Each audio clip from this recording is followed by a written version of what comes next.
Hey everyone, welcome back. We're on way number 28 of the 30 ways to better days, happy days, stronger days. So, what I want to talk a little bit about today is this idea related to the character strengths that we've discussed at length now, that they can be underused, where you're not bringing as much of the strength to a situation that you could for the best outcome, or overuse, which is where you're just as it sounds, using it way too much to an extreme where basically it's also not good. And we're talking about it's like Goldilocks, right? That golden, mean, the sweet spot, the right balance between two extremes where it's like not enough, too much, just right.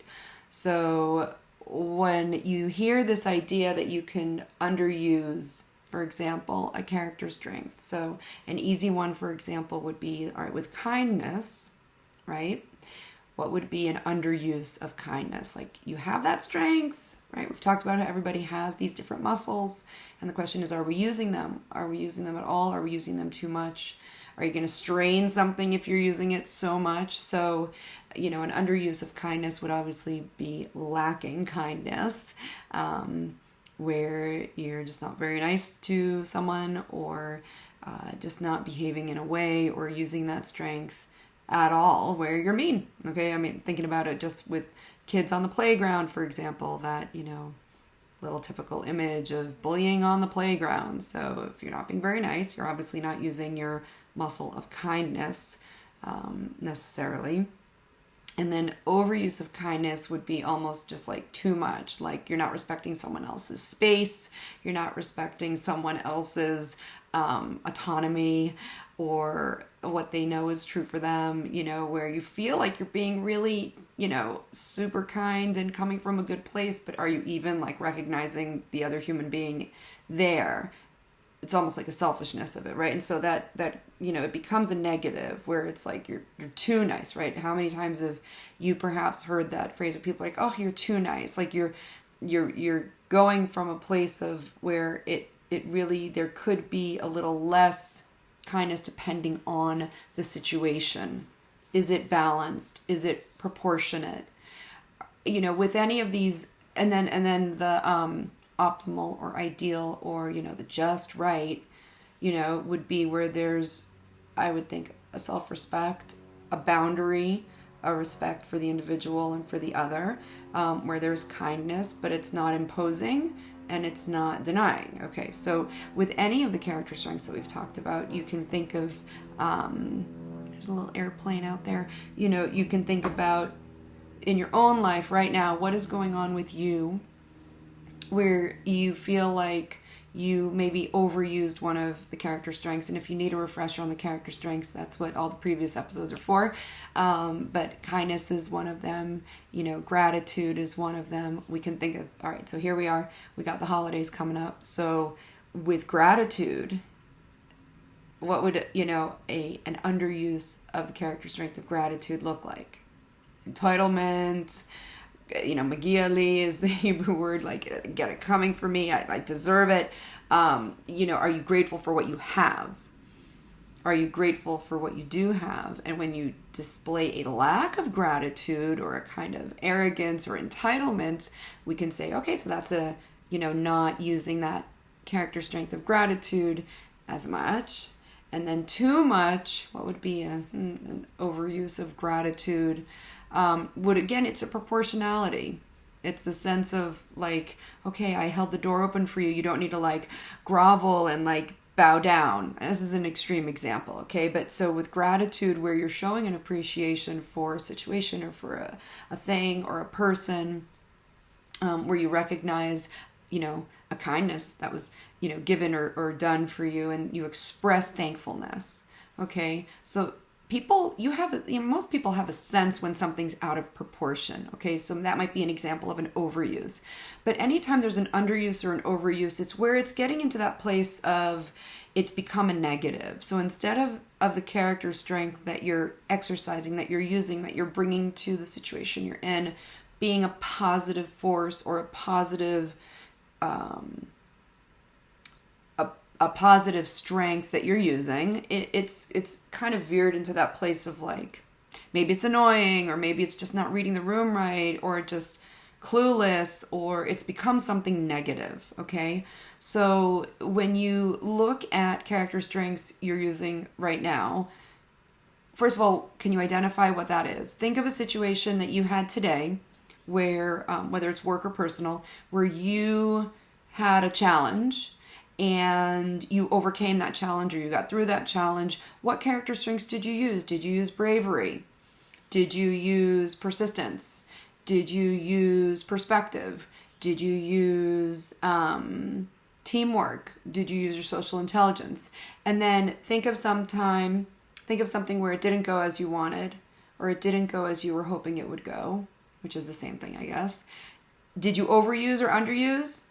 And if it's hard to look at yourself, like to hold up that mirror and be like, oh, I could have X, Y, and Z differently, think of someone that you interacted with, because sometimes that's easier, right?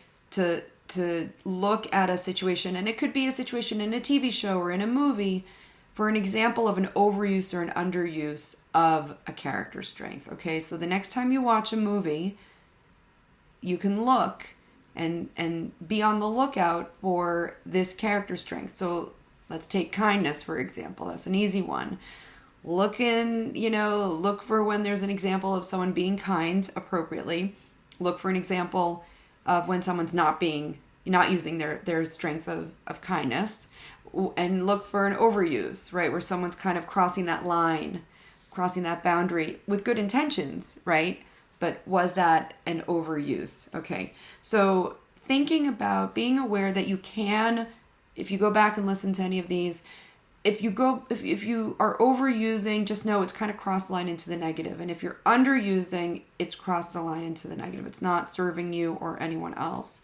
And so again, how do you work the lever on that particular character strength to get it into that optimal range where it's balanced? It's discerning the situation and who you're with and how you can best use that character strength appropriately. And that involves also for like yourself, and also when you're dealing with others or in the situation, okay? So a good one is social intelligence. Let's say, an underuse would be you're freaking clueless. Hello, like you're just like in your own world and you're not being sensitive or aware of other people.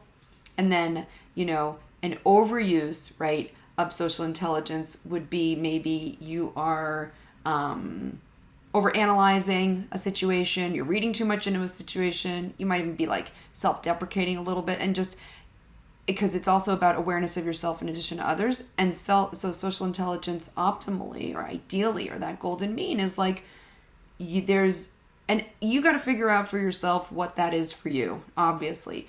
Taking in the feedback of the real world around you, your relationships around you, and doing with them what you feel is appropriate with that information. What is the motivation of the person you're having that interaction with, giving you that feedback, for example. But, the ideal of social intelligence would be like you're aware of your own feelings and emotions and interactions that feed into the interactions, and then also for other people. And then you are able to calibrate or modify what you are sharing or doing or saying or however it is in an appropriate way for the social situation. Okay, so that's just one example. All right. And so I just wanted to introduce this for something for you to play with, for you to become more aware, because the more self-aware we are, and note when you're not self-aware. Note when you are kind of on automatic pilot, and what happens when you're on automatic pilot, not taking other people or other elements of a situation into consideration. So that's just one thing, and this is why it's one of the ways to better days, to stronger days, because with greater self-awareness, with greater self-knowledge, we are able to navigate the world that we are in from a better place. Okay? It doesn't mean we have any control over the ultimate outcomes necessarily of a situation or a relationship. We can only do what we can do. We can only take action from our own vantage point, and try to influence, things in your work life, in your personal life, relationships you have, your parenting, etc., but be self-aware of where maybe you may be overusing or underusing your strengths.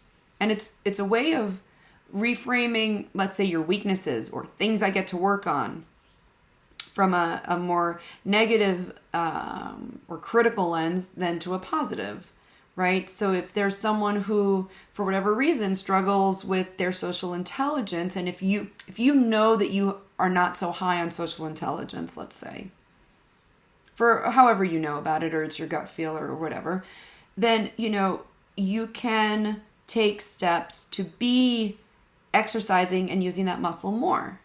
But if you're not aware of it, right? If you're not aware of it, self-aware, there's nothing, you gotta know kind of what the situation is in order to do anything about it. Okay? Hi, my name is Alana, and I am, I do rank a little higher on social intelligence, but let's just say prudence, okay, has not always been my strongest strength. So, it's like, hi, I'm Alana, and I underuse prudence sometimes. Okay. Or used to anyways. I'm a little older now, so hopefully a little bit wiser. But it's that was my use, by the way, of humor. Hopefully it wasn't considered by you guys an overuse of humor. But in any case, just, think about this idea: overuse, underuse, too little, too much, just right. So when you have enough space, and we talked earlier about threats and risk and fear, and we're kind of wired to react. By creating a space, we can be more discerning, or we can make better choices for our own experience as we go through the day. All right, so that's one thing. The other thing I wanted to wrap into this, 28th way is this idea of the push and the pull. Okay? And it's an idea you've probably heard of, but I wanted to bring it up because it's an important aspect to think about when you think about what the heck is my life about, or what do I want out of life, or how do I want to get through today, or how do I want to feel, or what's going on. And so pay attention to this idea, right? Pay attention to what feels to be pulling you towards something. Right? When you're pulled towards something, when you're pulled in a direction, there's an attraction there, there's an interest there, it's calling to you on some level, and you want to go forward. So that's like a forward motion towards, let's say, a person or a job or a relationship. It could be a physical place that you feel a pull towards, okay? There's definitely, I think, energies around geography, and some people feel pulled to be in a certain thing. So, for example, you might be an ocean person, like you need to be near the water. That is pulling you, right? And some people feel a pull towards other kinds of areas, okay? So pay attention, spend some time thinking about it if you haven't already. When you have a free moment, what calls to you on all levels, right? In your personal life, in your relationships, physically where you are, the work that you're in, what kind of food calls to you, what kind of colors call to you. I just got this really yummy, soft purple fleece thingy-madoodle, and I love purple. I just love purple, so I was pulled towards it. Then there's the push, right? Right? There's the push and the pull. Push is kind of like when you're pushed towards something, you're not going there willingly necessarily. You were pushed into it, or you were dragged along towards it, right? The push is this idea visually of someone or something moving you along. There's a resistance. There's a rejection. There's a deterrence. There's, if you're pushed into something or towards something, there is a resistance there. So what is that resistance? What are the things that you feel you're pushed into or pushed towards? But if you had your druthers, you'd rather be going a different way because you're feeling pulled towards this. So for me, this image of the push and the pull really resonates very strongly with my career story, which one day I'll get into it. But I felt very much pushed towards one thing, several things. There was a push, and that can be something that's familial, cultural, academic, like social, your social scene, things that, you feel like this is just what you do, so you have to go. So there's that push, as opposed to, wow, I really want to do X, Y, and Z. I feel a call to it and I'm pulled towards it. So some people, especially if they're career changers, feel the push and the pull really clearly. Anyone who is on their own accord going through an evaluation of what they've, what work-wise speaks to them, what doesn't speak to them, and putting aside all the practical aspects, and variables that need to be taken into consideration at some point. If you're in between jobs right now, or if you're unhappy in your job right now, or a situation right now, relationships, all right, that's another one. Where's the push? Where's the pull? Right? Were you pushed into a certain relationship or situation because we knew each other for so long, or our parents knew each other, or whatever, right? Is there a push there, or is there a pull? Okay, so this dynamic of push-pull, when you become aware of it, because we're on automatic pilot so much of the time, right? We're busy, we've got things going on, we don't have the bandwidth or the space to kind of like sit there and become like self-aware and mindful of like, what am I doing? So what's the push? What's the pull? Give yourself again the space. Instead of just reacting, what is calling to you, and what do you feel you're being pushed into? Now, we can't control everything in our life, right? Some things we are pushed into kicking and screaming. So as much as we can, I think, as much as we can harness the pull. Oh man, there's a great quote. I don't have it with me. It's from a book. I'll have to find it and share it. But, as much as we can sign up for emotionally what we need to do, as much as we can align or try to align with what needs to be done, then that push may not become a pull, but maybe it becomes neutral. What would be a neutral part for push and pull? Place? I don't know. I'm just coming up with this. So push is like resistance, but for whatever reason, you have to, or you're headed that way, or it is. Pull is like, oh my God, like I'm going, I want it. It's awesome. That feels great. That makes sense to me. I'm going to go for it. And maybe place is that in between, right? In between the push and the pull, there's place, and it's just where you are. And maybe you don't know yet what pulls you career-wise. Maybe you don't know yet what kind of relationship or person pulls you romantically. Maybe you don't know yet where geographically you want to be. Maybe all you know is what's pushing you out. Right? Maybe all you know is what you don't like. And that's a push from what is.